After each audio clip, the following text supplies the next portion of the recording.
सिंध में धारी आबादकारी ऐं अफ़गानी पनाहगीरनि जी लोध ख़िलाफ़ जीए सिंध क़ौम परस्त पार्टी पारां प्रेस क्लब बाड्रा आॾो दो देशी मुनवर नूनारी हीमू भट्टी जलाल सारियो जी अॻवाणी में एहतजाजी मुज़ाहिरो कयो वियो, जंहिंमें शहरियुनि वॾे अंग में शिरकत कई ऐं सख़्तु नारेबाज़ी कई। मुज़ाहिरे खे ख़िताब कंदे जिसकब अॻवान दो देशी ऐं मुनवर नूनारी चयो त सिंध अॻुवा टई धारियुनि जी आबादकारी सबबि दहशतगर्दी बेरोज़गारी ऐं बदअमनी जी बाह में सड़ी रही आहे। हिकु तरफ़ सिंध न्यूज़ ज़मीनूं भुॻड़नि एवज़ विकिरो कयूं पिया वञनि त ॿिए तरफ़ धारियुनि खे आबाद करण जो सिलसिलो जारी आहे।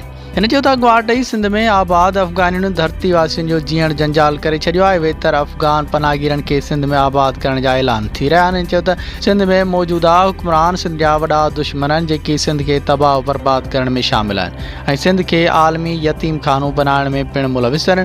हिन मुतालबो कयो त अफ़गान पनाहगीरनि खे सिंध में आबाद करण खां रोकियो वञे। सिंध में आबाद धारियुनि खे नेकाली ॾेई बेरोज़गार सिंधी नौजवाननि खे रोज़गार फ़राहम कया। वधीक ख़बरुनि ऐं अपडेट्स लाइ ॾिसंदा रहो सिंध न्यूज़।